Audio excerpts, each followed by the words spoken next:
Pues muy buenas tardes. Sean ustedes muy bienvenidos a esta nueva edición de Perspectivas, los encuentros con los artistas de las óperas que integran la temporada de Les Arts Reina Sofía, organizados con la colaboración desinteresada de Amics de l'Òpera y de Les Arts de la Comunitat Valenciana, asociación a la que me honro en pertenecer. Muchísimas gracias por su asistencia y, sobre todo, muchas gracias a nuestros invitados de esta tarde, que son dos de los principales artífices de estas funciones que se presentan como memorables de esta verdadera obra maestra del repertorio operístico del siglo XX, la ópera Diálogos de Carmelitas, del compositor francés Francis Poulenc. Están esta tarde con nosotros el director musical, el maestro Riccardo Minasi, y el director de escena, encargado también de la iluminación, Robert Carsen.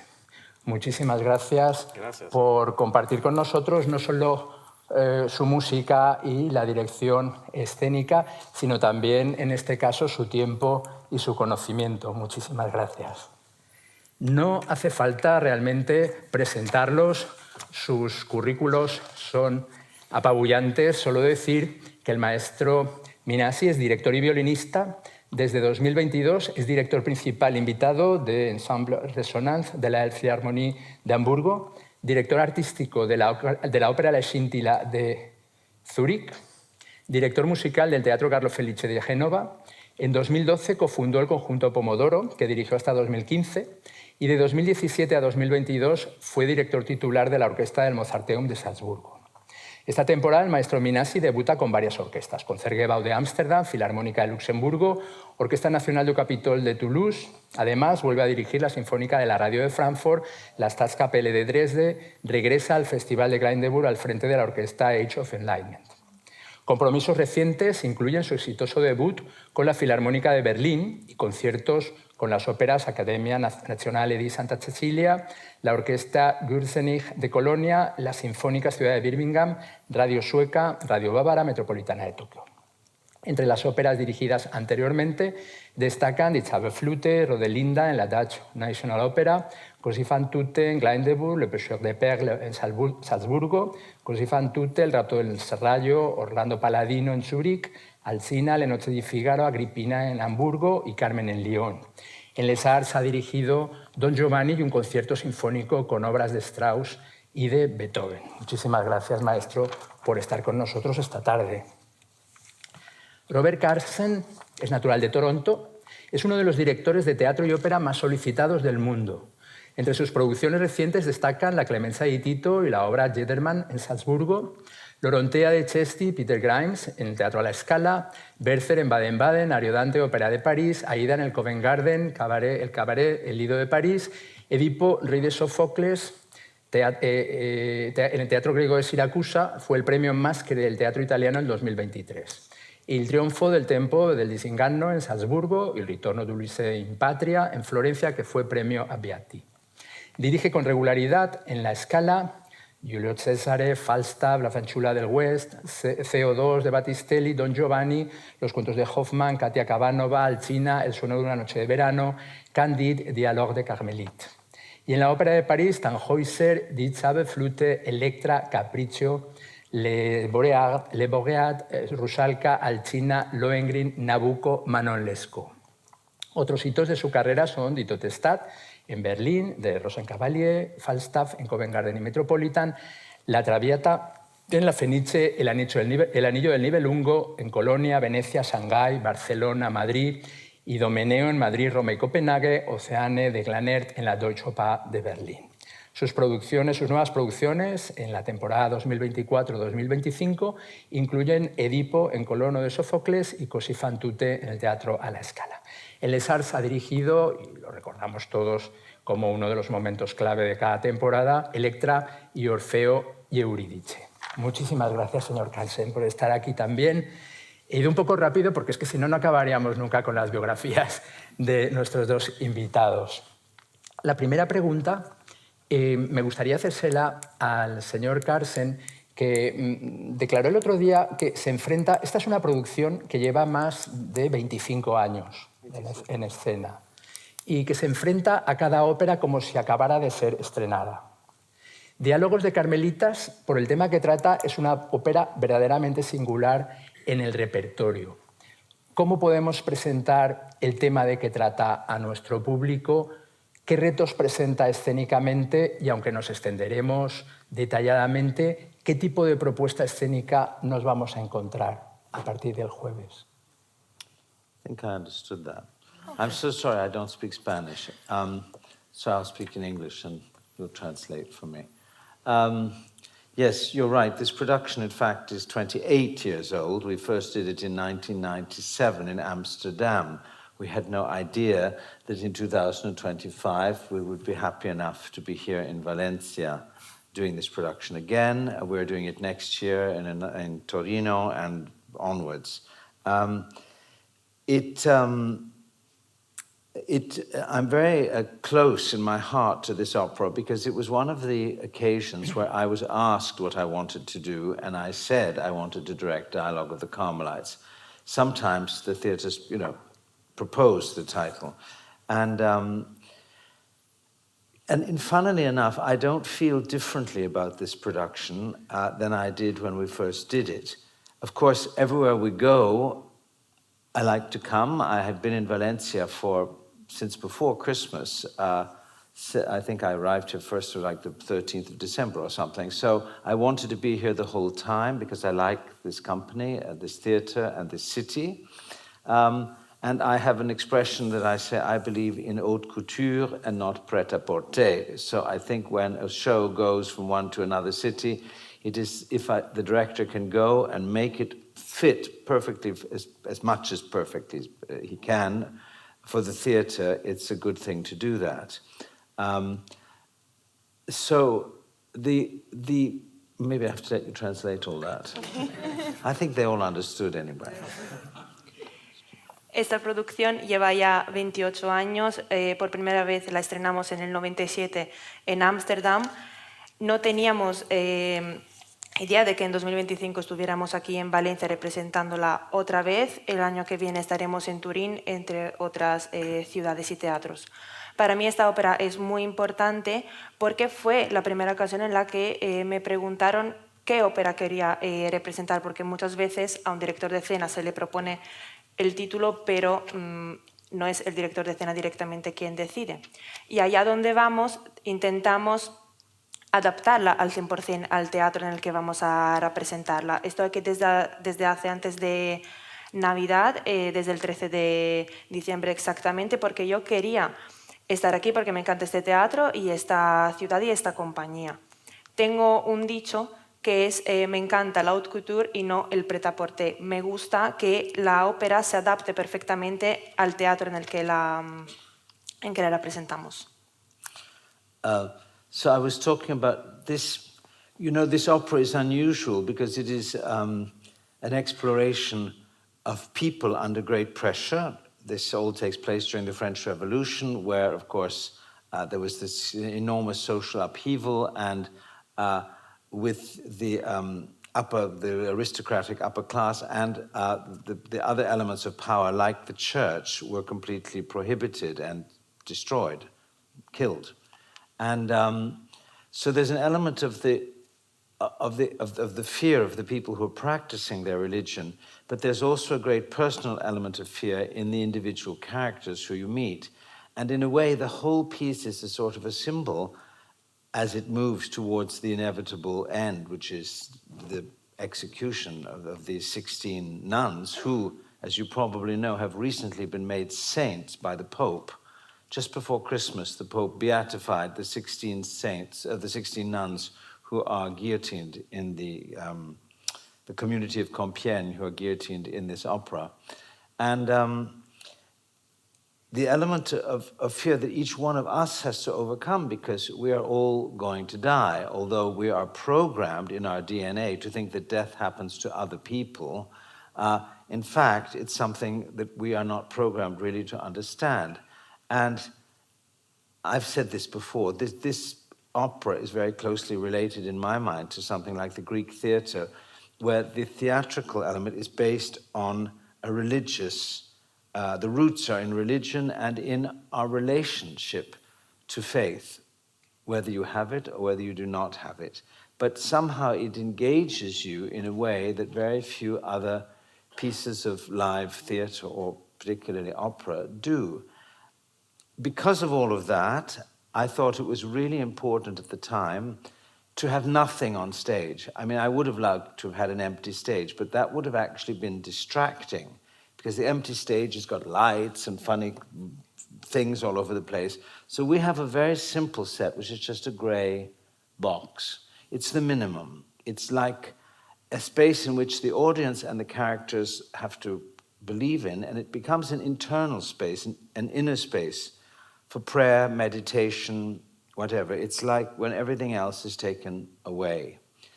And it's a space which can be inhabited, sorry, it's getting a bit long, by one person or a huge number of people, because we have 160 people in this show, something like that, at one point, or more than one point. And so the space becomes something in which also Poulenc's incredible music has so much color and so vivid and so surprising at times and unexpected. And that is enough. I think it would become kitsch when you're dealing with religion to fill the stage, for me, with a lot of visual stuff. So it's very rigorous, and it's like a sense of having given something up, which I think a nun or a priest does to commit himself to their faith. So I'm asking the audience to commit to that. Apologies again. Por lo tanto, esta ópera para mí es muy importante, es una exploración de personajes que tenemos en la ópera que están constantemente bajo presión. Nos encontramos en la Revolución Francesa, donde tanto la Iglesia como la sociedad aristocrática son completamente destruidas.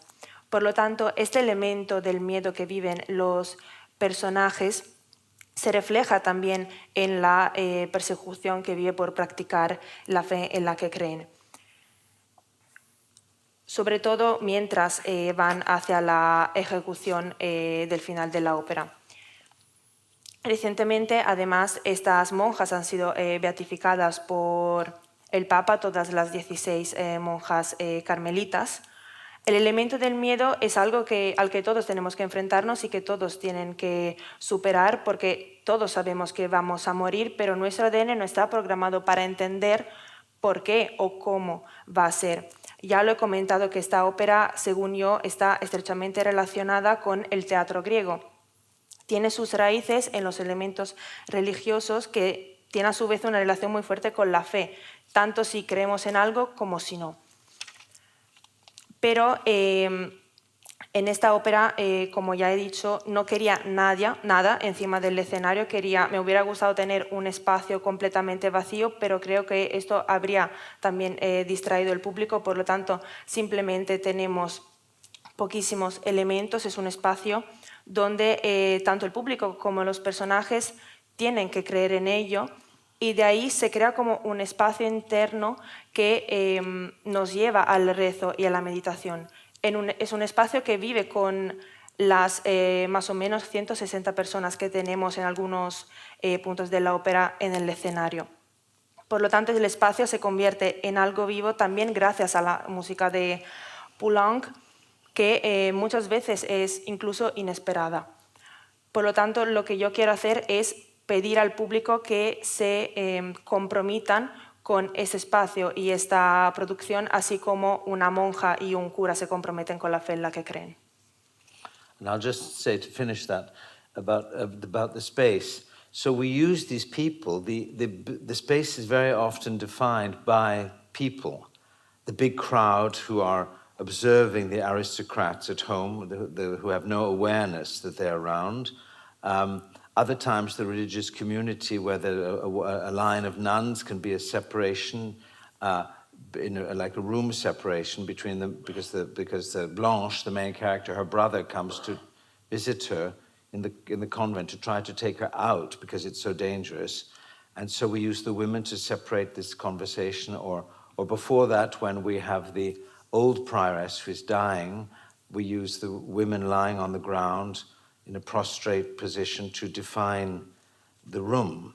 So the use of people is what, because I think the piece is so much about people and the events around them, that we use the pressure of this crowd of people, their absence, their presence. Sometimes you hear them outside without seeing them, to create a sense of tension and threat, and eventually, for the nuns, a sense of liberation as they have given themselves, taken the vow of martyrdom, to become martyrs, to die for their religion.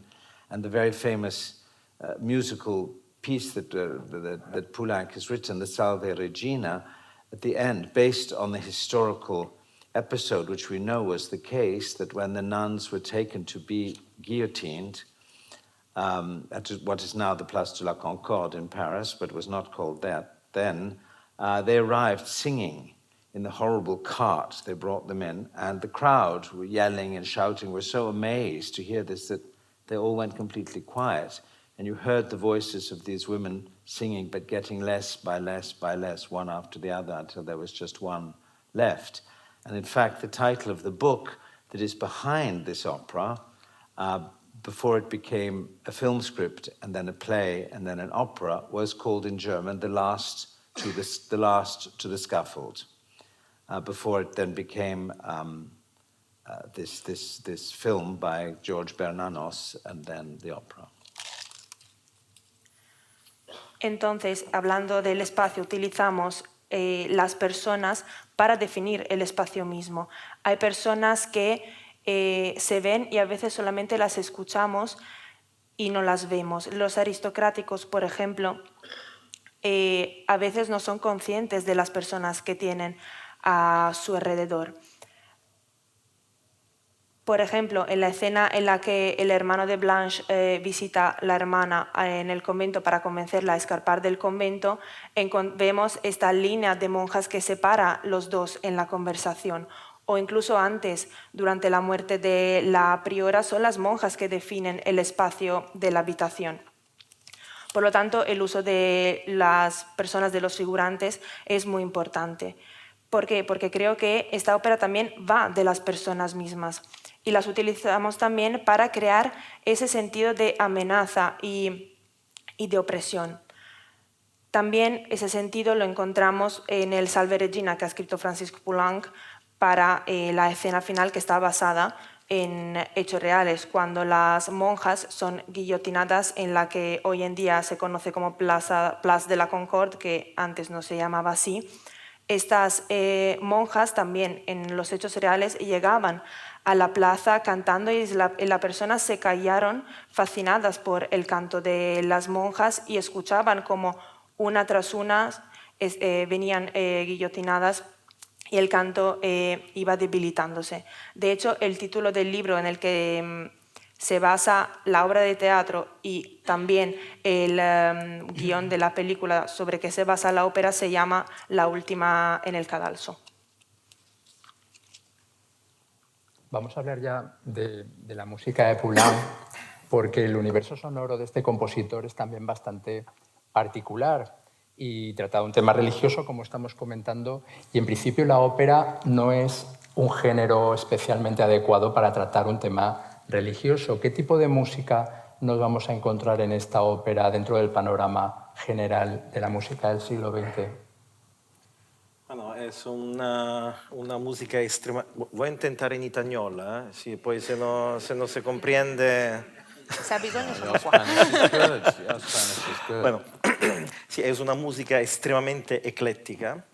Sí, es extraño, he pensado, la música efectivamente de iglesia. Hay páginas que están inspiradas, vamos a decir, a cantos firmos gregorianos, sin ser exactamente una citazione, quotation. Una cita, exactamente. Hay pregieras. Retos. Rezos. Ah, retos, lo sabía. No, con la Z. Rezos. Rezos. Sí, esto, sí. Hay tres, pero exactamente. Pues hay estilos, Poulenc fue siempre un compositor muy ecléctico. Hay páginas que rellaman a Prokofiev o a Mahler o a Stravinsky. Hay un débito muy fuerte a Stravinsky. Hay también un sentido un poco visionario de cosas que hoy, con el oído que tenemos hoy, podemos acostar al repertorio del cine de hollywoodiano, pero que claramente es una versión ante litteram de esta cosa. Hay gente que claramente hay también una impostación un poco wagneriana del utilizo de temas. El principio es el pam, pim, pam, pim, este cuatro notas las buscamos hasta el final de la ópera, efectivamente, con intervalos diferentes, con tempo diferentes. Cada figura tiene un poco su música, vamos a decir. Pero yo creo que es un poco superficial de verdad de aplicar a cada personaje una cierta calidad de música. Una cosa más interesante, más refinada que él hace, por ejemplo, para cada carácter, ver cómo el carácter se puede evolver. Por ejemplo, para describir un poco la rigidez, ¿cómo se dice rigidez? Rigidez de Mère-Marie, utiliza un tema que no tiene un vero sviluppo. Desarrollo. Un desarrollo en toda la ópera. Es una cosa un poco caracterizante un poco de esta stubborn, ¿no? ¿Cómo se dice? De ser un poco rígida, del carácter de Mère-Marie. El facto que tiene medio una de las palabras que tiene más miedo Mère-Marie es perder el orgullo y mostrar un sentido de debolezza, debilidad. Es una cosa muy fascinante. Hay tantísimas cosas. Mi affascinano molto. Me fascina mucho. Mi affascina mucho. Por ejemplo, las pequeñas páginas instrumentales que él ha aggiunto. Añadido en la ópera después del estreno a la Scala, que fue en italiano, es una cosa interesante. Son páginas que aparentemente son como del interludi para el cambio de la escena, por el escenario, pero efectivamente hay una conexión de los temas que después van desarrollándose en el curso de cada tableau. Llegando al principio del tercer acto, donde hay esta introducción masiva, muy importante, muy imponente, que tiene l'obertura francés del principio del acto segundo, tiene el carácter de la sarabanda de la muerte de la première prieur, y tiene también las citaciones gregorianas del segundo acto. Es una cosa muy fascinante, uno mira todo, entonces paga un débito muy fuerte a la tradición francesa también del siglo XVIII. Puedo hablar por horas de esto, pero... Vamos a ir hablando luego Sí. Porque él dedica la partitura a su madre, que le introduce en la música, Debussy, que le produjo gusto para Monteverdi, Mussorgsky y Verdi. Entonces la pregunta es, ¿dónde está Verdi? En muchísimos sitios. ¿En la partitura? Sí, hay muchísimo Verdi también. Bueno, hay, por ejemplo, el final después vamos a decir, justo antes de la muerte de la primera priora, hay una página de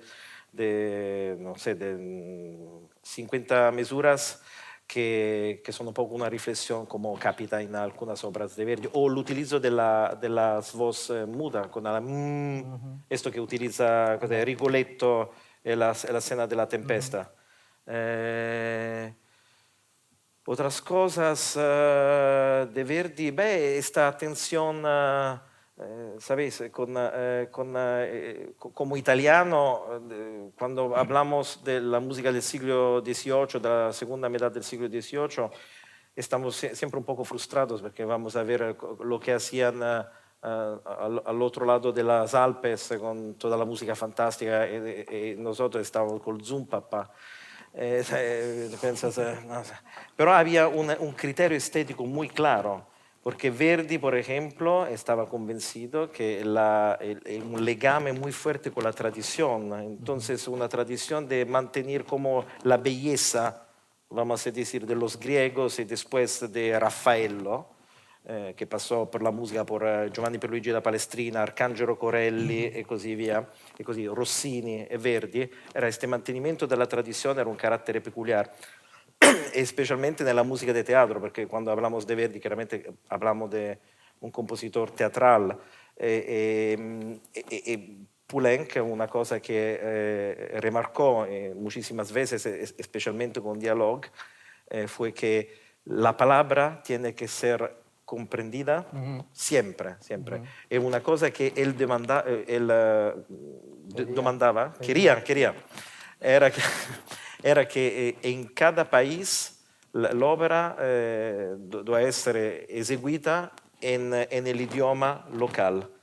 Por eso en Italia la primera el estreno fue en italiano, después en Francia, y por un cierto número de años. Durante varios años. Durante varios años, también en Inglaterra, en país de lengua inglés, se hacía en inglés.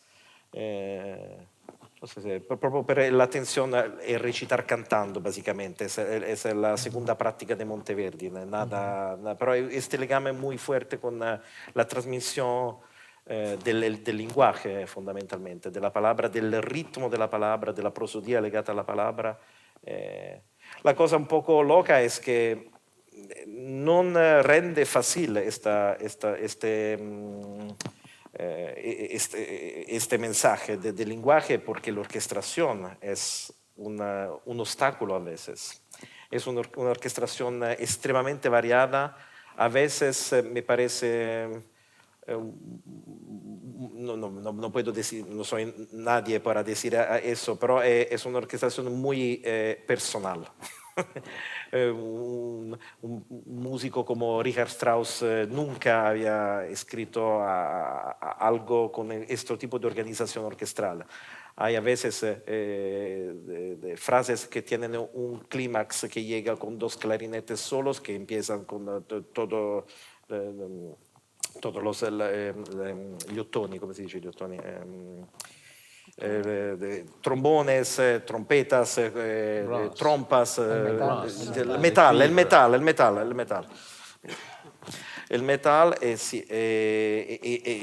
llegan a una frase con 2 clarinetes, una cosa un poco rara, ¿no? Hay muchísimos sitios que tienen problemas de balance por eso, insomma. Luego hablaremos un poquito más de la orquesta y de las voces. Volvamos al libreto en el que está. El libreto sigue una obra de teatro inspirada en un guión cinematográfico y responde a una técnica, de hecho se llama escenas, responde a una técnica más cinematográfica que a una obra teatral propiamente dicha. ¿Qué dificultad plantea este libreto, casi como escenas de cine, más que como obra teatral? I think sorry. Yes. Is the difficulty of scenes that were for Yes, that are more film script? cinematographic than from the theater. I don't approach things that way. So for me, in a way, everything's difficult, but that's not fun if you approach it like that. So it's a sort of philosophical thing. When I'm directing something for the first time, I always try to think of it like we're doing the first performance. So to me, everything's really modern because I try to get my head as if it was just written. And I always think that I tried to get in touch with what the composer was trying to do that was new. Sometimes you're doing Monteverdi, or you're doing Cavalli, or you're doing composers even earlier than that. And it's not the fault of the work that several hundred years have gone by, or whatever it is. So I always try to imagine what it was like when it was first created and what the composer wanted. So when you work in the opera, because I also direct plays, you can't disassociate the music from the words, although 99% of the time the words are written first. And we know how much trouble composers have to find the right libretto. Sometimes, they change. I mean, the famous example is Manon Lescaut for Puccini with 7 librettos just for the first act, and so on. And here there's something very powerful and pure about the way Bernanos created this film script and then how it was adapted for the stage. So I'm trying to always, when you make a production, you want the production to feel that it could not be any other way than what you're doing, rather than showing what's problematic or even weak sometimes in the libretto. I don't think that's the director's job. So I'm trying to get my team to try to get near to the level, if we can, of the composers and the librettists. So this opera is strange because the first act is written in 4 very separate scenes. The second and third act, which we play together as one, are written in many more scenes with musical interludes of different lengths between them. But within a scene, the scenes are broken down sometimes into 2 or 3 or 4 parts. So the scene gets very chopped up, a bit like a film script with editing. And I felt it was very important that we never stop. We never bring the curtain down to change the scenery. It all has to happen very organically, like the music does, and just flow on. But there is a very interesting thing in the writing of the libretto, which is, the opera is called Dialogue of the Carmelites, not the dialogues of the Carmelites. I'm always saying this. There's an abstraction in this title, Dialogue des Carmélites. And even the French sounds go, ah oui, vous allez monter les dialogues. But dialogues it's open-ended, it's not fixed. And so this idea of people who are sharing the same faith but believe differently, exchanging their ideas, keeps the thing very fluid and open and abstract. And so, in a way, one is trying to respect that. And you pointed out to me the other day, Riccardo, that there's only one place in the whole score where 2 people sing at the same time, apart from the religious music, of course, which is very unusual in opera, because we're used to people singing at the same time, and you kind of get the power. For one note. Yes. It just crosses for one note once. It's almost nothing. So a dialogue is someone speaking and someone listening and someone responding.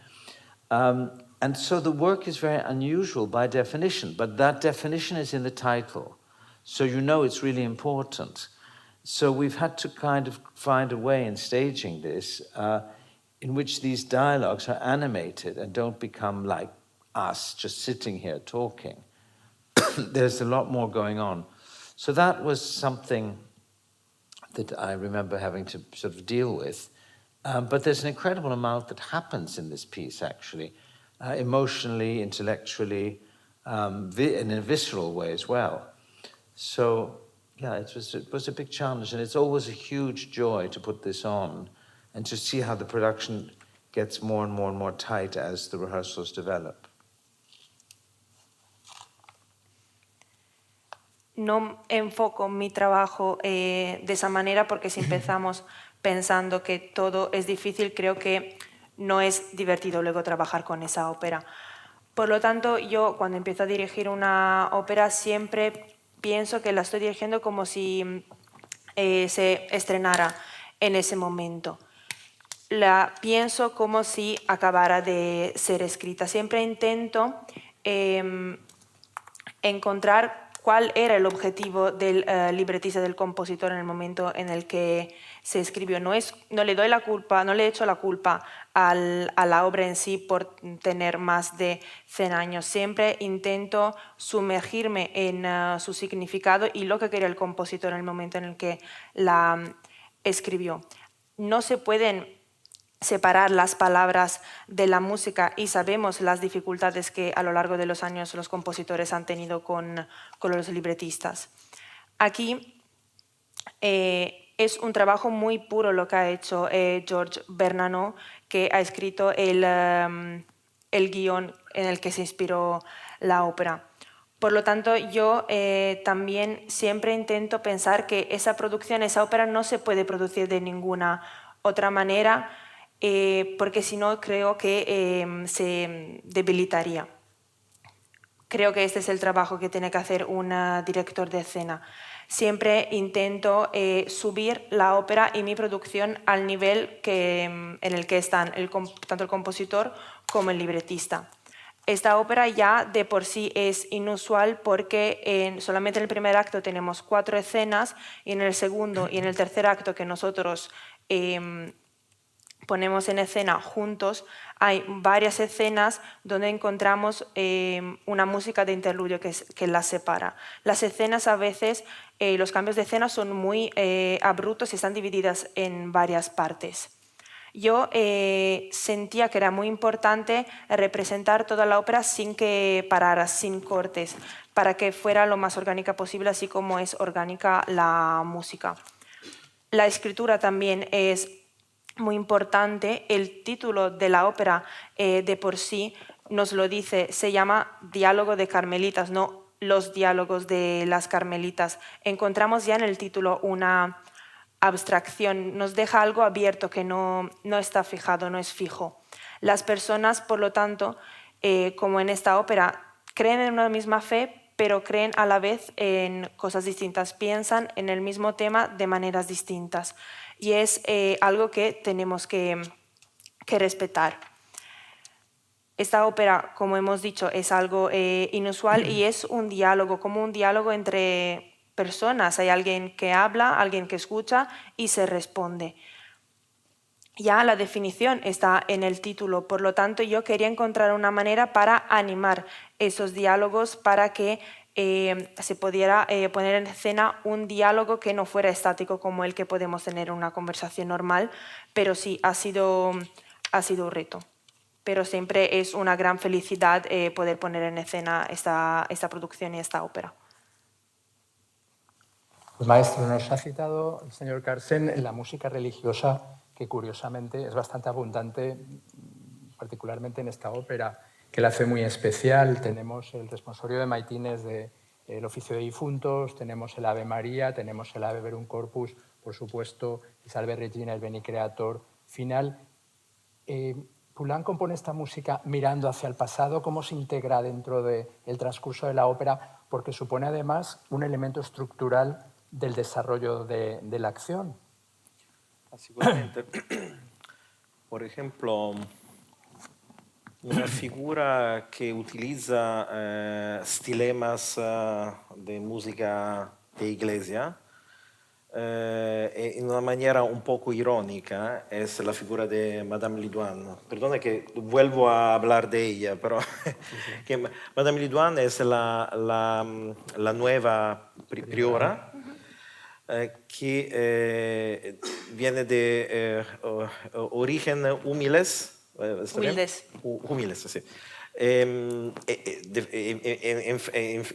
Infatti, al principio de su primera sortida, hace referencias a cómo se cocinan las lepres con el timo y la majorana, habla en una manera un poco simple. En fuerte contraste con la primera prior, que era una mujer de extracción social más elevada, vamos a decir. La cosa fascinante es que en la escena muy tocante cerca del final de la ópera, cuando todas las monjas están en galera, como si dice, en la prisión, en la prigione, Ella canta una de las páginas más bonitas de la entera ópera. Es vamos a decir, una vera y propia aria con interrupciones aquí y lì, del Joliet, etcétera, etcétera. Joliet que canta un Désiré, por ejemplo. Es una pequeña cosa. O la modificación del Désiré, podemos hablar después de eso. Pero ella canta con un falso bordone. Con un falso bordone del Rinascimento, come si dice? Del Renacimiento, tipico. El falso bordone, lo voy a decir mal, en dos palabras, es cuando todas las voces de una polifonía se mueven paralelamente, homorítmicamente. ¿Es claro? Como una homofonía. Esatto, è una homofonia, esattamente. È una cosa molto interessante ed è un'area basata con un'introduzione di falso bordone. Questa è una cosa molto particolare. Per esempio il fatto che per un compositore del siglo XX, della seconda metà del siglo XX, utilizzare il segno della cruz. Hai da ti, pa, pa, pa, ti, pa, pa, hai para toda la... También vamos a decir esta progresión de este 4 acordes mayor, por ejemplo, es un símbolo de la cruz, es muy evidente. Son cosas que para un compositor alemán del siglo XVII y principio del siglo XVIII puede ser normal, pero para un compositor del siglo XX es muy raro. No conozco otros casos, tengo que decir. Este legame, este conocimiento que Poulenc tenía con la música del pasado, lo trovo personalmente muy fascinante. Sí, el sentido también del memento mori, el fatto que utiliza una alfa y omega de polarización tonal como a definir el principio y la fin. Hay cosas, también estas dos notas que son al final del primer acto cuando la primer prior muere, que yo creo es uno de los tentativos más terrificantes de la historia de la música de describir la muerte. Un caso más dramático de esto, questa John Williams no ha inventado nada. No, es de verdad, es de verdad.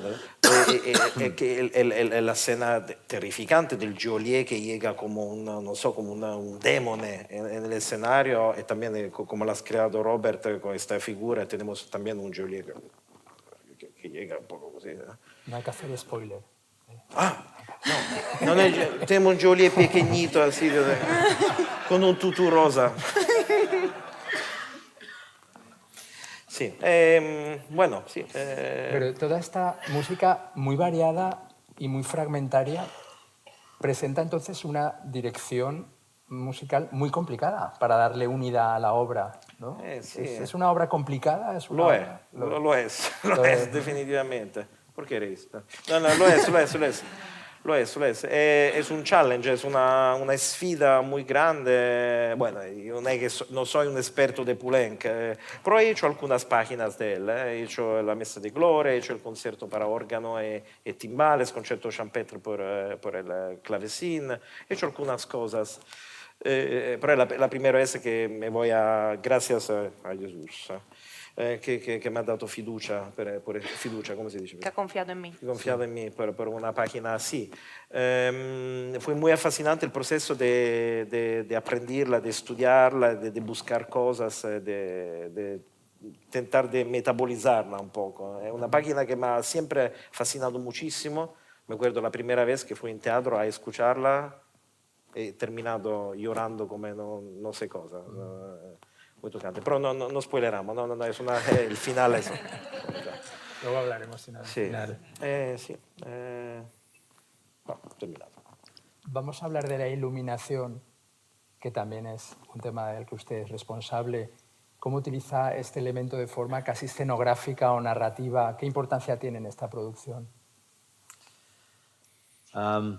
Well, the lighting is really very important for all the shows that I do. I started lighting the shows myself about 30 years ago, when I realized it was really very, very important to me. Electra, Orfeo, which were here, I had also done the lighting together with a colleague, Peter van Praat. In those cases, this I did together with a lighting designer called Jean Kalman, and now I'm doing it with someone from the Dutch Opera in Amsterdam.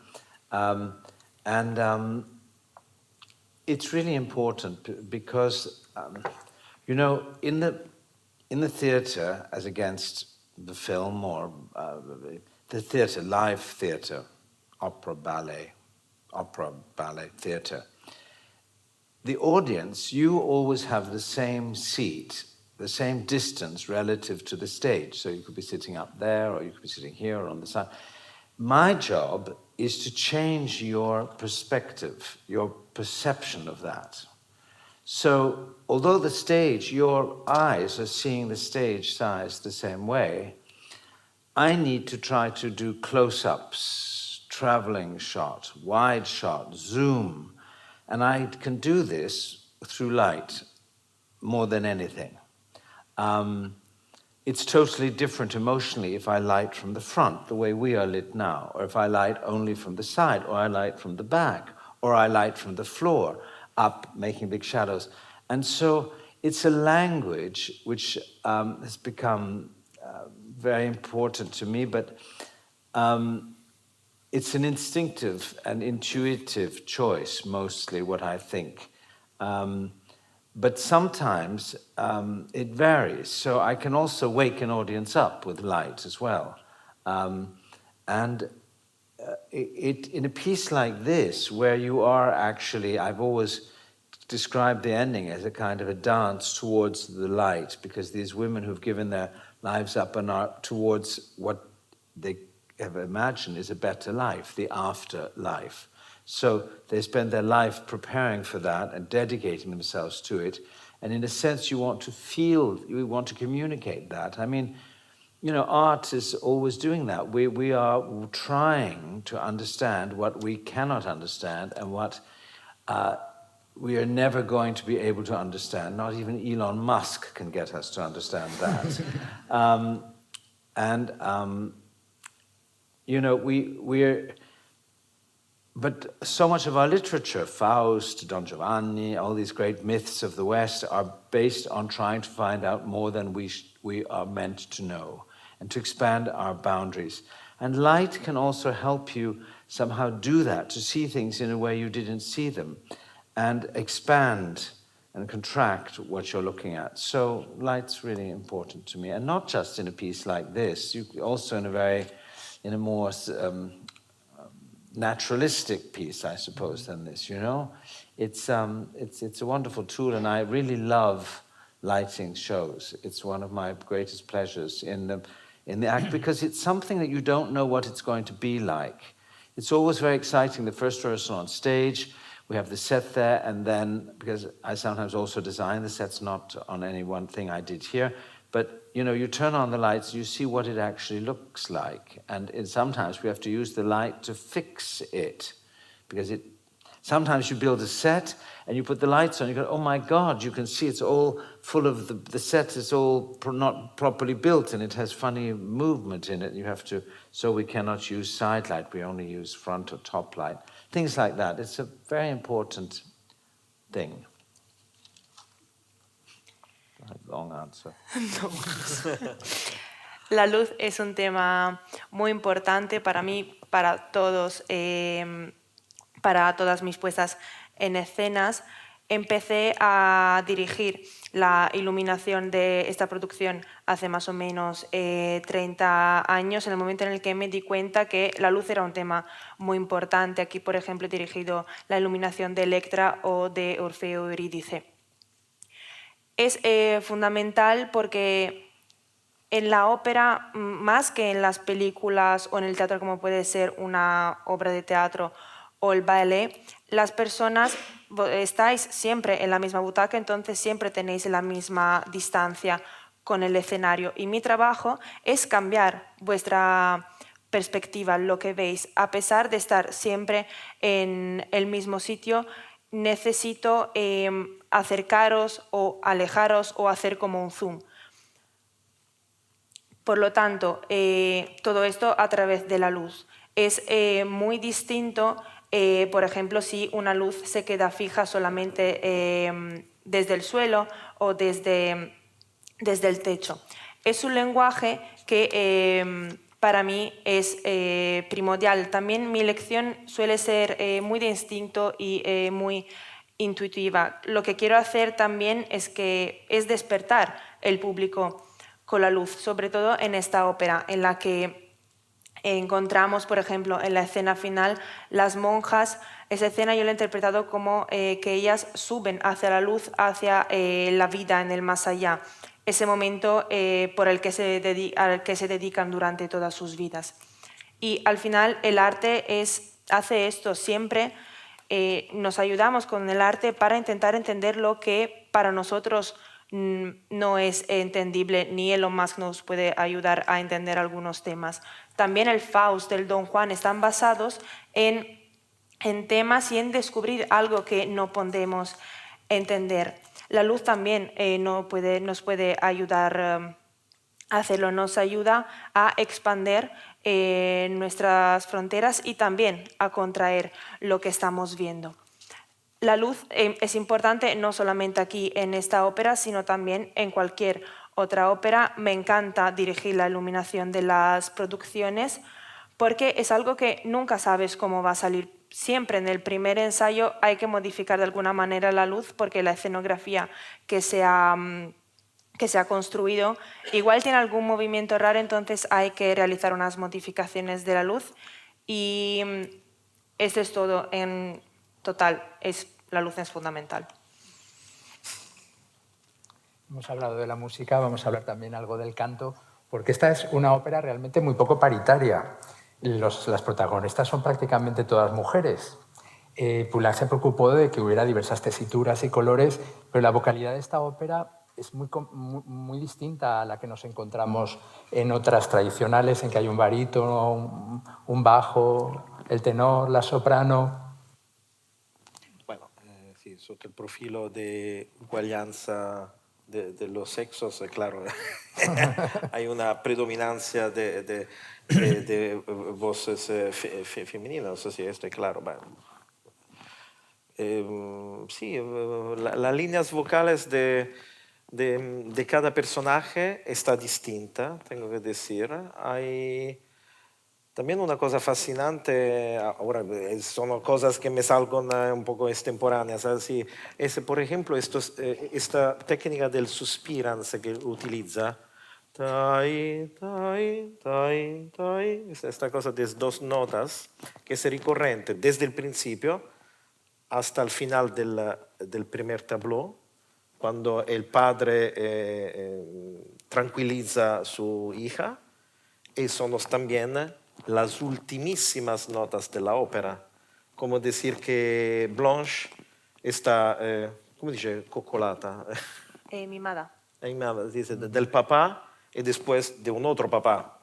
Eso es una cosa, un expediente, como le he dicho es horrible, pero cuando llega al final con este impacto y va a reconocer la misma melodía del padre que coccolava él, es una cosa te destruye, es una cosa terrificante. Hay muchísimos momentos, bueno, puede ser, es una música que en las líneas vocales trabaja muchísimo sul cortocircuito, ¿cómo se dice? Cortocircuito. Hay música extremadamente positiva en un contexto terrificante y viceversa. Esta cosa crea en el auditorio algo de... Sí, que no puede colimar. También esta visión que ha tenido Robert, que cuando me la ha dicho tenía la pelle d'oca, cuando me ha dicho que efectivamente después del... No se puede spoilerar, lo spoileramos esto. Uy. He perdido algo. Es del micrófono. Ah, es del micrófono. Lo dejamos aquí. Que no es mía. ¿Qué estaba diciendo? algo que había ideado. Sì, esattamente, una cosa che hai ideato fantastica, che después del primera guillotina effettivamente hay un uplifting, un sentido de, come decir, no es ahora vamos al patíbulo y cada una es una cosa que pone las monjas en el ground, sulla terra, es una cosa que porta al cielo. Esta visión me encantó, effettivamente, no la había pensado llegando, pensaba que era una música de verdad terrificante en un cierto senso. Tengo que reponerlo, creo. Sí, hay esta cosa. O también la figura perdón, la figura de Sor Constance, que porque es una ópera que habla muchísimo de amor no sensual claramente, pero de amor de relaciones parentales, de relaciones amigales. Hay esta monja muy joven, Sor Constance, que es extremadamente positiva, un poco naif, no se puede entender si es un poco superficial. A veces dice cosas superficiales que pero pueden pasar como cosas, como chistes. Cuando dice, por ejemplo, cuando tienes 59 años, es el momento de morir. No puede, como dire, una grande edad. No se comprende efectivamente si es un chiste o es una 59 años. Ay, ay, ay. Y es una soprano más ligera. También, Sí, es una soprano más ligera, pero tiene esta posibilidad todo el tiempo. El único momento cuando Blanche está un poco dura con ella dice, no podía creer que lo está haciendo para hacerme mal. Esto mi ferisce molto. Me hiere. Sì, esattamente. Però hasta il finale è una figura che a me mi distrugge completamente. Quando al final ella, por ejemplo, sale per ir al patíbulo e sta positiva, dice, oh mira la gente nella plaza, che bien, vamos a morir. Está así, es una cosa imposible. Este cortocircuito es extremadamente fuerte de esta figura.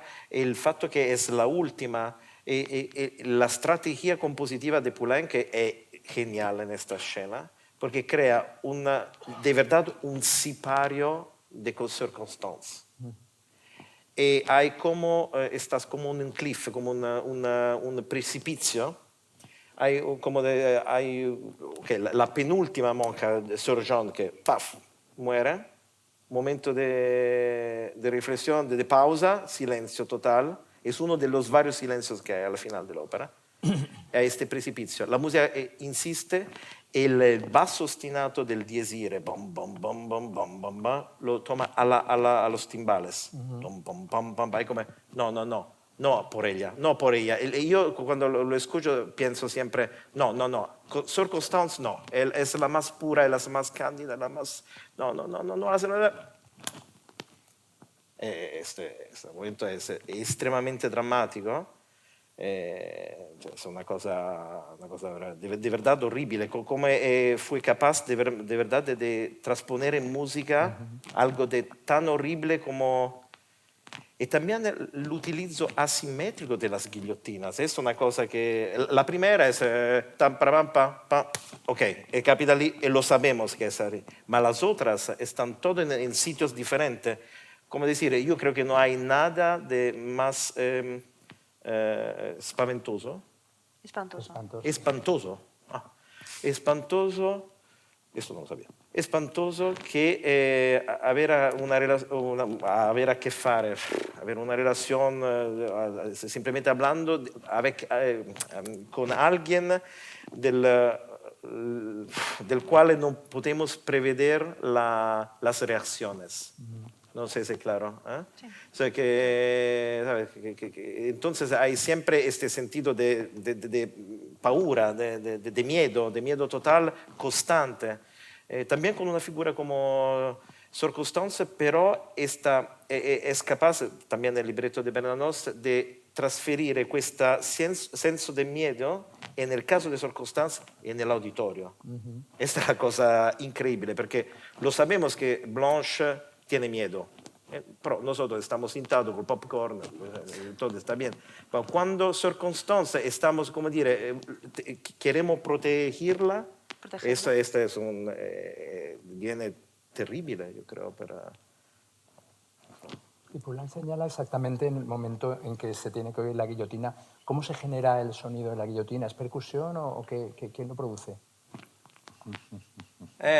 Por eso es un secreto. Yo no estoy tanto de acuerdo, pero al final Robert lo ha hecho muy bien, tengo que decir. Es un sonido, efectivamente hay 16 sonidos diferentes, ¿no? There are 16 different guillotines recorded. Yeah, but it's the same sound. The same sound, but with different length. No, I think when we did this, for this production, we discovered it doesn't really work if it's done in the orchestra pit, because you see the people in the orchestra pit playing. If you see someone going bong dong, it's just not possible, at least on the stage. So we made a sound. We had to work for a long time to create a sound when we did this in Amsterdam, which we are always taking with this production. But of course, the whole sound system of every theatre is completely different. So we always have to change it, use the different speakers, decide how to make it work. Some of the guillotines, there are 16 of them, are longer and louder than others. And some, because the music goes from very loud to very soft. So we have to, it always has to be an interruption. It cannot be part of what's happening. It's an interruption to what's happening. So, excuse me. But it's a sound that we travel with, and we tried every time we do it, and you know, a conductor says, a colleague says, well, we'd like to try it in the orchestra pit with the line. I said, please. But at the end, you see someone going dung, and then another going boing, like that, and it becomes banal. I mean, because you can't just, it's not the percussion, you know, all during the evening, and there's so much percussion in this opera, the percussion is an abstract, but the guillotine is not an abstract thing. It's a horrible thing that was made. I happened to live in Paris 100, not even 50 meters from where Dr. Guillotin had his studio, where he experimented on sheep to create this machine, which was opposite where Jean-Paul Marat had his printing press, L'Ami du Peuple. And which was 50 meters away from where Danton lived, and was another 50 meters away from where they all met in the Café Procopio, which is the oldest cafe. Anyway, I happen to live near where all this revolutionary thing is. But the guillotine has to be something different. It cannot be a part of the orchestral batterie de cuisine. It has to be something else. I think. So that is what the sound we have. Por la primera, puede ser interesante este anécdota, fue creado con una lastra de metal atrás del tam-tam, del gong, y con el martello de Mahler 6, básicamente. Son una cosa de madera, boom, boom. Fue creado así. Le hemos enseñado, pero... ¿Y ahora cómo se va a producir? It's recorded. Well, it's recorded sound. Okay. I won't tell you how we made it. I won't tell you what is making the sound. It's just the guillotine, you know. Sheeps. En esta producción,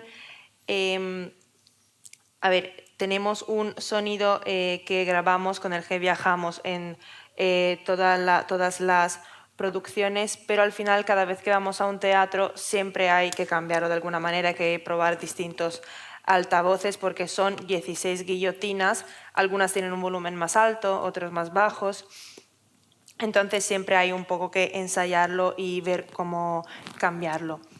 Es un trabajo que hacemos, quisimos aquí también intentarlo con la orquesta, pero si es algo que el público ve, no se crea ese efecto sorpresa, se convierte en algo banal.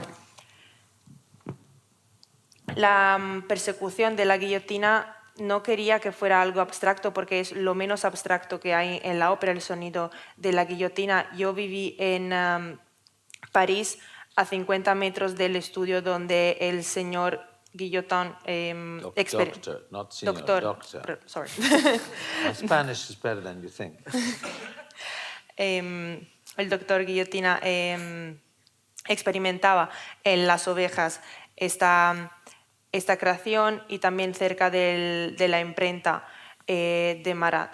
Pero en general la guillotina siempre debe de ser distinta y no puede ser parte de la orquesta en este caso. Sí, usted ha dirigido también ballet. En la escena final de Salve Regina introduce un elemento coreográfico. ¿Es una danza de muerte o cómo resulta? Yes, I mean, in the production that I've been explaining to you, you know, sometimes they do it and you see a guillotine or you see the shadow of a guillotine. I did not want to, I didn't think that was the way to go for us. I mean, what you hear in the music of these women, as I described to you, singing this Salve Regina, is in a way very uplifting in a way, even though it's full of a huge amount of emotion and it's very dense piece of music. But it's that they're giving themselves. And I felt, as I said before, this should be like, I considered it like a dance towards the light. So I asked Philippe Giraudot, who is a choreographer who have worked with for many, many, many productions for a long time, when we first worked on this, to imagine these nuns who making a kind of a physicalization of prayer without it being a description of what they're singing, as a kind of a movement of what they're doing. You have to see it to understand it, or to actually not understand it, but to feel it. And it was it was almost the first thing that I thought of doing when I realized when I was going to direct this. And it's not easy for the singers to learn to do this, because the music changes, the rhythm changes, the construction of the music varies a lot in that Salve Regina. And they have to express what they're saying through movement, not just do movements. So it's, and to keep together, it's quite a challenge actually, and to sing at the same time and not to become too emotional, because all these singers taking part in this, these nuns, they become very moved by what they're doing, of course. So it's interesting, and it's still, I like this moment very much because every performance, it's completely different actually. I mean, within a series of performances with the same people doing it, it's always totally different, even for some reason, I don't know why. More than anything else is different. I don't know why, but it always has a strange, although it's a moment where they're going to their death, it's maybe the most alive moment of the evening for some reason, I feel. And that's also somehow exciting. You know, the point about live theatre is it's never the same. And there is this terrifying aspect. You know, the singers, they're not machines. So one night they're more on form than another, or something bad happened and they're thinking about that. And this whole thing of bringing so many people, and the technicians, and of course all the chorus, and the supers, and the actors, and everyone backstage, and all together to work on one thing which doesn't exist, and which has to be completed by the audience who are looking at this, who have to, you know, there's no theatre without an audience. It's just nothing. If the audience, you need, even if it's just one person watching it. And that thing, for me, it's very important that it's completed by the audience, who have to invest and try to understand it, and then make it themselves for telling the story. So maybe they almost forget that there is a team of people who made this. It becomes their story as they connect with it. And that was also part of this Salve Regina, in a kind of a visual, a physicalization of a prayer, I think.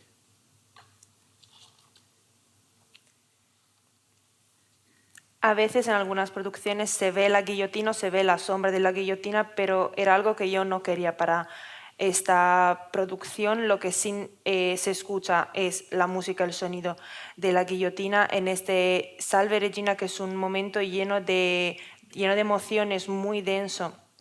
También sentí, como he dicho antes, esta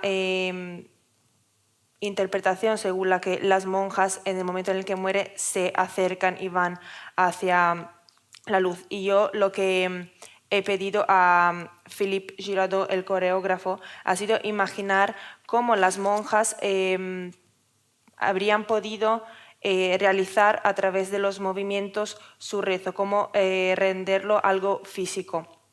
Y es lo que vais a ver en el escenario, y es algo que hay que ver para poder entenderlo y también para poder sentirlo. Es una de las primeras cosas en las que pensé en el momento en el que me puse a dirigir esta ópera, y no es fácil para los cantantes aprender a moverse y aprender la coreografía mientras cantan, porque el ritmo y la música varían en el Salve Regina, y también deben aprender a expresarse a través de los movimientos y no simplemente moverse mientras cantan. Es un reto también no emocionarse demasiado. Todos los cantantes que tenemos en esta producción suelen emocionarse mucho durante el Salve Regina, y es algo muy interesante.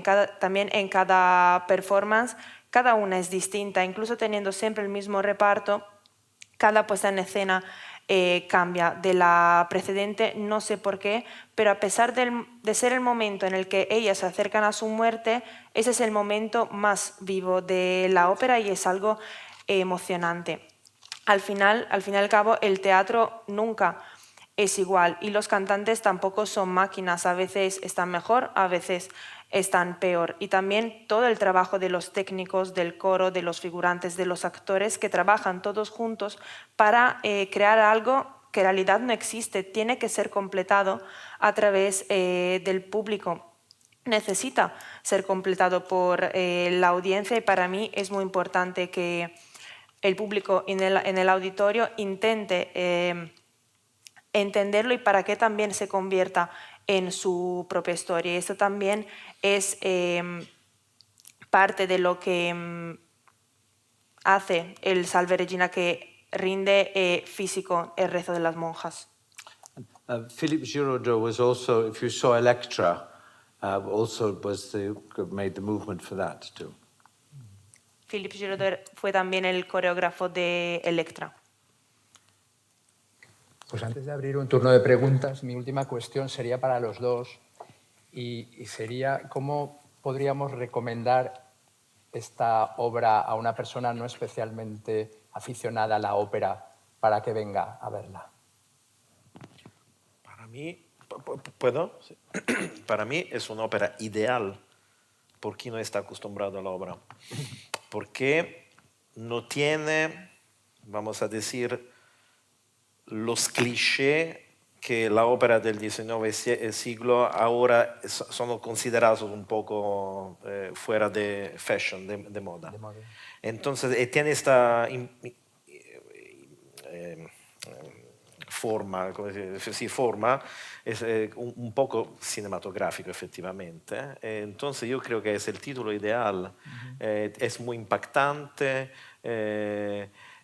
También se trata de monjas, tiene un tiempo muy rápido effettivamente nelle scene, nel cambio di scena. Para mí es un título ideal, creo. También por un auditorio joven. Creo. Ayer hemos hecho este ensayo general con los jóvenes. Sí, con los jóvenes. Creo fue muy impactante para ellos, me parecía. Yes, I agree. It's very, this piece is very accessible, and I think also the presence of so much orchestral music, separate also from the singing. The piece has a construction which is extremely convincing. Last night, where there was the dress rehearsal, and there was this, you have this in this theatre, this idea which is very splendid of having all these young people come to the dress rehearsal, and afterwards we went to have a drink together to the bar that's nearby, and there were all these young ones, and I said to my friend, I bet they were the ones at the show. And then they threw us out of the bar because it was too late.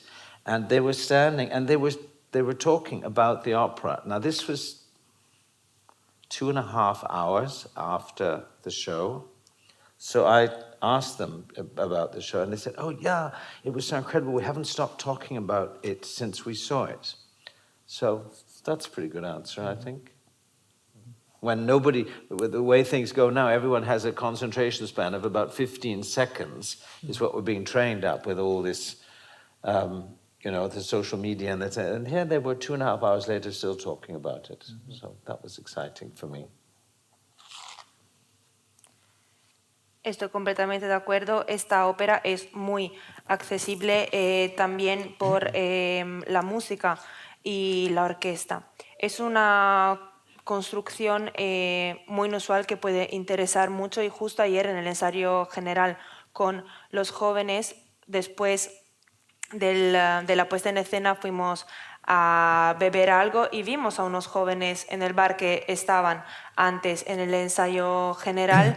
Al final nos dijeron que teníamos de irnos del bar porque era demasiado tarde, pero sí escuché cómo esos jóvenes seguían hablando de la ópera que habían visto antes, una ópera de 2 horas y media, y les pregunté qué tal les pareció y me dijeron que les encantó y que desde que salieron del teatro no pararon de hablar de ella. Y es muy emocionante, según yo, especialmente en un mundo de hoy donde nuestra máxima concentración con las redes sociales es de 15 segundos. More or less. 20 seconds. Pues si quieren hacer algún comentario, alguna pregunta.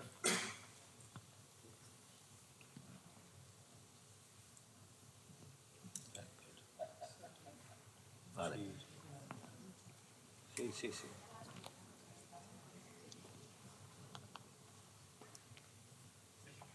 Buenas tardes. Bueno, en primer lugar, muchas gracias por la oportunidad y por este encuentro. Yo tenía 2 preguntas, una para el señor Carlsen. Usted ha hablado antes del uso que hace de la luz para crear efectos de movimiento, de zoom, de cambio de plano, etc.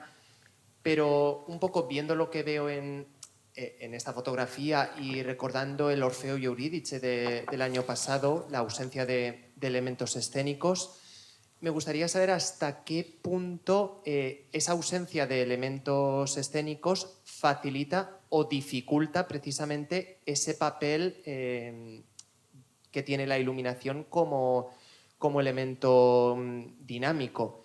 Y para el maestro, ha comentado antes todo el tema de las diferentes voces femeninas, que había tesituras similares y que en diferentes momentos las trataba de manera diferente. Pero mi pregunta va sobre si Poulenc llegó a, de alguna manera técnica o expresiva, a dejar plasmado en la partitura una personalidad o una manera de tratar la voz diferente en cada uno de los personajes para poder ser reconocibles en el escenario. Gracias. Do you want to go first? As you like. No, I can go first. Can you explain the question? How the absence of props on the stage can facilitate or make more difficult the direction of light. You mean the absence of scenery? Yes. I mean, really, the light for me is lighting the people. I mean, of course, if you have a set, you light that as well. Sometimes we're lighting by reflected light. In the dialogue of the Carmelites, the light is very much lighting the space by sometimes reflecting from the floor. But you know, there are no rules. I mean, it's true that it is true that Electra, Orfeo and Eurydice, and Dialogue of the Carmelites are about the 3 shows with the least scenery I've ever worked on, because there's really, in all 3 cases, there's almost nothing there. There's one set for the whole piece.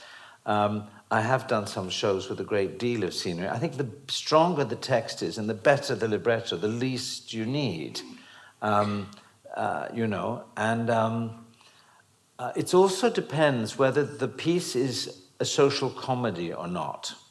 By a social comedy, I mean something like Falstaff or Der Rosenkavalier or The Marriage of Figaro, where it's set in a very specific place, very specific time. I mean, the director might change the period, but it's still where people are related to each other in a way which is husband and wife or children or lovers or stuff like that, where you're within a society. It can be a closed upper class society, it can be a whole cross-section of society, but not an abstract thing. Electra, Orfeo, Dialogue of the Carmelites, these are more abstract pieces that are dealing and are ideally suited for opera because they deal with what you cannot put into words, which opera does better than anything, because the libretto is always concrete and intellectual, and the music is abstract and emotional. And light is abstract and emotional. So I think that's why I think it's so important in opera and works parallel with it.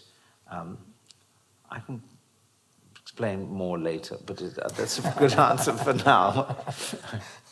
La luz, como ya hemos comentado, es muy importante. Si tenemos una escenografía, por supuesto que hay que iluminarla. A veces utilizamos mucho la luz reflejada, sobre todo aquí en Diálogos de Carmelitas, donde la luz viene desde el suelo, pero la verdad es que no hay reglas. Es verdad que en Electra, en Orfeo Eurídice o aquí en Diálogo de Carmelitas, esas son las producciones en las que hay menos elementos de escena o decorativos en el escenario, básicamente no hay casi nada. Sí que he trabajado en producciones donde había varias escenografías y varios cuadros, pero la verdad es que más fuerte es el texto, menos es lo que necesitamos. Por ejemplo, aquí no tenemos una comedia social como por ejemplo en Fígaro, donde la narración se desarrolla en un lugar y en un tiempo específicos, donde las personas sabemos cómo están relacionadas las unas con las otras, en una sociedad, digamos, más concreta. Aquí, como en Electra, en Orfeo Eurídice, es todo un poco más abstracto y tiene que ver también con lo que no podemos expresar con las palabras. Es verdad que tenemos por un lado el libreto, que es más concreto, y por el otro la luz y la música, que son más emotivas y más abstractas. Y por lo tanto creo que la luz, tanto como la escenografía o los elementos, son muy importantes.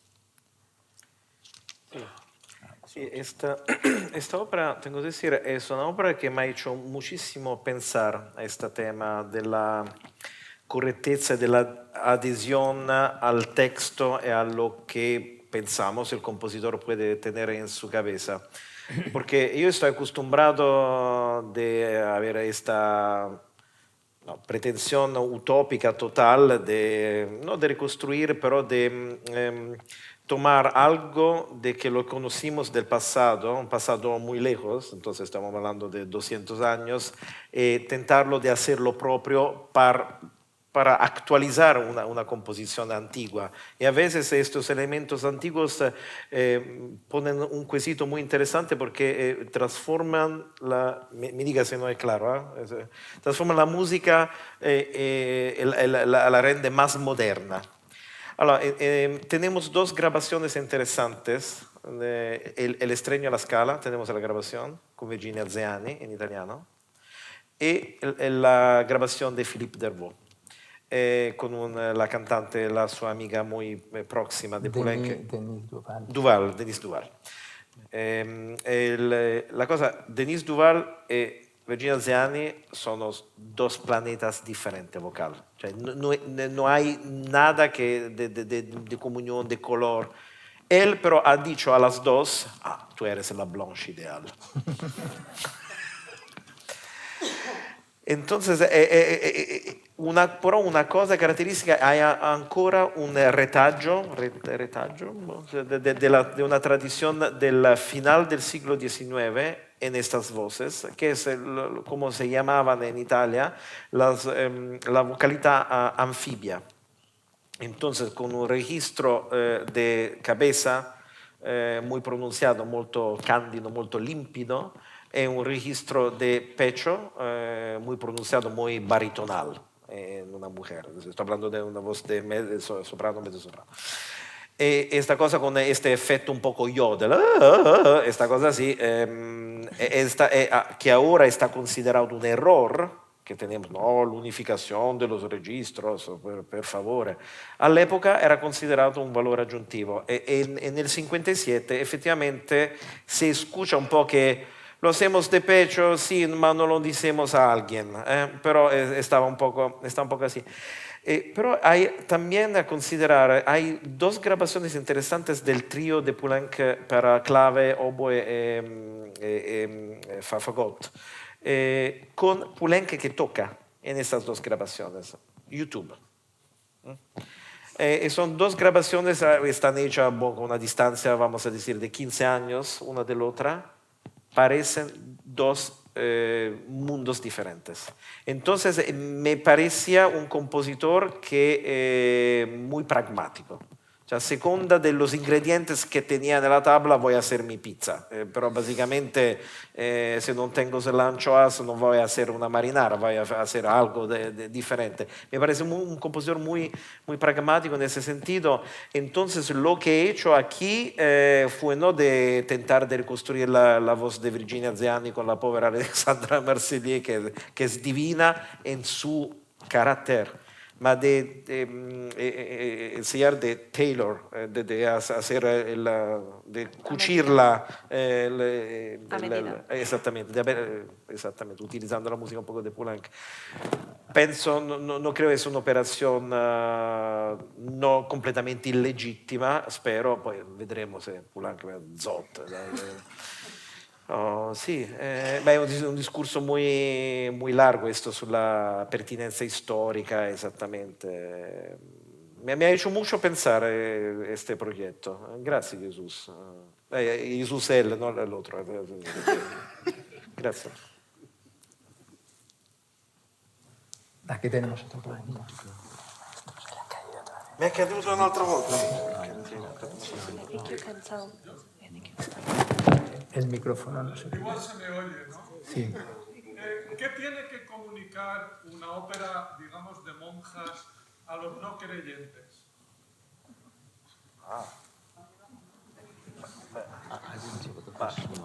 Ma io, per esempio, io sono agnostico, ateo, de todos los peor, me encanta.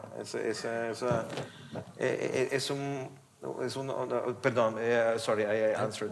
No, what's your... Es una ópera que habla muchísimo de nosotros, más que otras, tengo que decir.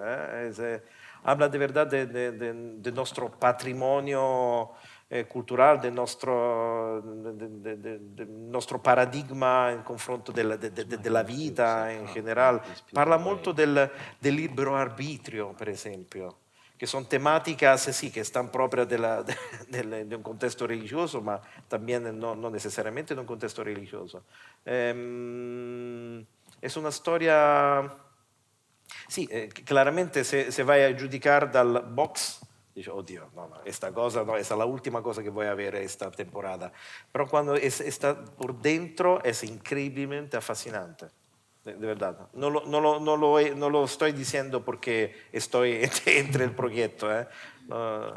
Es honesto con lo que estoy diciendo. What an opera of nuns. Sorry? What an opera of nuns should convey to someone who does not believe in faith. Oh, it doesn't... it's not about what... One person's belief can represent everyone's belief or lack of belief. So I don't think when you go to the theater and you see, you go and you see a lecture about a girl killing her mother who had an affair, you don't have to... I think all theater, the audience experiences the action. In English we say vicariously. That I don't know if you know the Spanish word for vicariously. But in the safety of your seat, you're able to... That's catharsis in the Greek theater. You have the emotion without having to go through the action. So it's the same thing. Dialogue with the Carmelites is no different than any other opera in that respect, except it's maybe more powerful. So it's not an opera about belief. It's an opera about what is around belief, but it's not a question of you can only go and see that if you are a practicing Catholic or a practicing Christian or a practicing anything. it goes beyond that. So that's not an impediment, I don't think. And then I'm so sorry, I have to go after this. Yes, So I'm meeting some people who came to see this opera from very far away. we're just finishing. You can translate that. ¿dónde estamos? No es una ópera que solamente habla de catolicismo. La creencia de alguien puede también representar la creencia de otra persona, es lo que vamos a ver en el escenario. Creo que eso se aplica también a todo el teatro.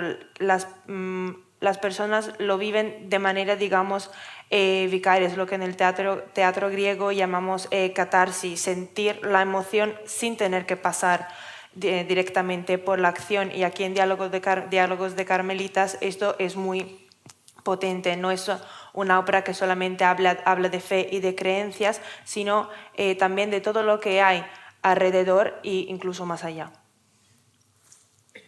Pues no sé si el señor Carse tiene un poco de prisa, lo vamos a dejar entonces aquí. Reiterarles las gracias por estar con nosotros y también a Martina por habernos ayudado con la traducción. Muchísimas gracias. I'm sorry, I have to stay.